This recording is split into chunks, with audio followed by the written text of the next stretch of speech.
Mirela, mbrëm keni realizuar sfilatën tuaj në kod. Si shkoj? E përgjithshme shumë mirë.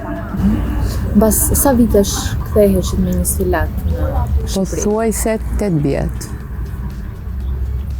Mbas 8 vjetësh. Mbas kaq vitesh të ndani krijimtarin tuaj me publikun e gjerë. Ti jem shumë realiste. Mbas disa vitesh punë, njeriu bëhet më i ftohtë dhe ajo është një gjë rutinë. Sigurisht që ka një ndryshim nga gjithë vendet e tjera që është vendi jot. Dhe unë jam habitur vetë që kisha dilemën pse pranova si ftesë, se kisha një ftesë nga kod, sepse përpara publikut tënd ti duhet të jesh është më kritik publiku jot. Pavarësisht se andej është tamam industria, këtu ke tjetër gjë, mbas unë s'di ta shpjegoj, po ka shumë gjëra që ty të bëjnë të ndihesh edhe mirë, po edhe keq njëkohësisht, ose më kërkuese ndaj vetes. Kisha ankth, tension, emocion, si do shkoj? Po, i kisha të gjitha bashkë, nuk po dija çfarë ishte më sakt. Mbase ka qenë akumulimi i emocioneve që unë nuk e kam shpalosur në vendin tim, nuk ditë ta them, megjithatë gjithçka ishte shumë e organizuar nga kod, unë kisha siklet, shumë siklet. Cila ishte tematika? Tematika ishte mbi perandorinë otomane, gjë që unë kisha shumë vite që e mendoja për ta bërë, edhe më në fund vjetë e kam realizuar. Si koleksion nuk është i si vjetshëm, është i vitit të kaluar, por unë do ta quaja vetëm koleksion, është një koleksion dhe ekspoze njëkohësisht. Dhe më thënë, jo thjesht një koleksion për industrinë e fashionit, po është sikur ke bërë një koleksion me piktura për t'i shfaqur një ekspozit. Është një koleksion pa kohë, thjesht me një tematik. Ndërkohë, ju prej vitesh jetoni në Shtetet e Bashkuara të Amerikës, një ëndër e hershme kjo e juaja. Si po ju shkon puna, jeta? Unë kam vite që e bëj jetën e ndaj midis New Yorkut dhe Tiranës. Për efekte dokumentacioni ka qenë e zvarritur kjo pjesë, më në fund i kam marrë, kështu që akoma çuditërisht nuk kam dashur kur të jetoj në Shqipëri, çuditërisht këto kohë të fundit, duke ndëgjuar shumë këtu, ka filluar të më pëlqej dhe më ndet që ta vazhdoj akoma këtë pjesën ike hajde. E mendoni një rikthim mbase ose këto rikthimet më të shpeshta? Po. Çfarë vëreni midis stilistëve në Amerikë edhe këtu? Jo stilistëve se sa modës në përgjithësi. Realisht, të jemi me këmbë në tokë dhe të flasim, nëse duam të mirën e vetes, problemi është që ne duhet të gjejmë ku çalon problemi. Ne nuk kemi industri të mirëfillt dhe nuk kemi një konkurrencë të mirëfillt.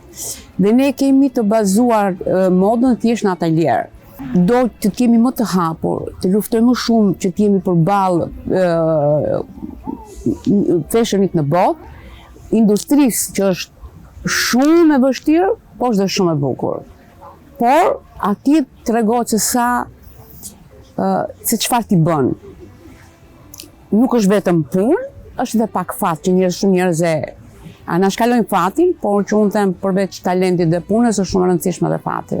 A jepet merita ose rëndësia e duhur stilistit në Amerikë, apo thjesht konsumojnë mod të shpejt, veshjet dhe e lënë më njanë këtë pjesën e vlerësimit të vetë stilistit që ka krijuar koleksionin? Jo, e vlerësojnë shumë. Është një shoqëri konsumatore të dihet. Moda e vërtet tamam është në Europë, por shitjet i ka Amerika.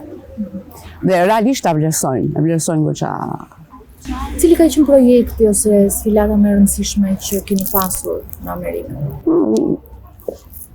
Tani gjitha sfilatat për një stilist janë pothuajse të gjitha një lloj, të paktën këto 2 sfilatat e mia të fundit, që ka qenë në 24 shtator të së vjetshëm, kanë qenë nga 9 rajonet të botës, që unë kam marrë, jam inspiruar dhe kam sjell në koleksion. Ndërkohë, sa vite kanë kaluar nga sfilata juaj e parë? Tani bëj vetë llogarin, 92, 5 maj 92 dhe dita e djeshme. 32 vite. Cili ka qenë personazhi që ju ka pëlqyer më shumë që e keni ndeshur ose që ju ka bërë më shumë krenare? Nuk di sa them për këtë gjë, kam veshur shumë personazhe të huaj, edhe shqiptar, por nuk kam ndonjë që të them, po.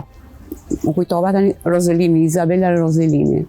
Mund të veshur dhe njerëz më të famshëm mbase të momentit veshjet miat, po Izabela Roselini më bëri gjë që unë ja them disa njerëzve kur bie biseda, thjeshtësia e atij njeriu.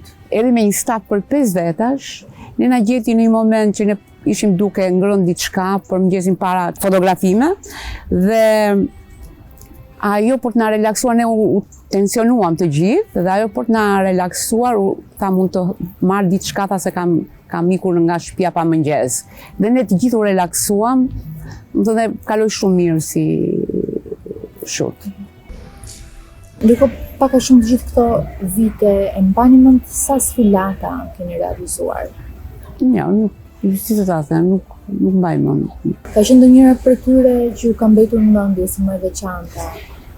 Më e veçanta është Fashion Week Milano, para disa vitesh, që ka qenë një tmerr i vërtet për mua, sepse për të hyrë atje doje të kaloje në shumë filtra, dhe arriti një moment që unë thash, ok, nuk dua më, s'ka më interes, sepse u lodha kaq shumë dhe u stresova nga materiali që ata kërkonin.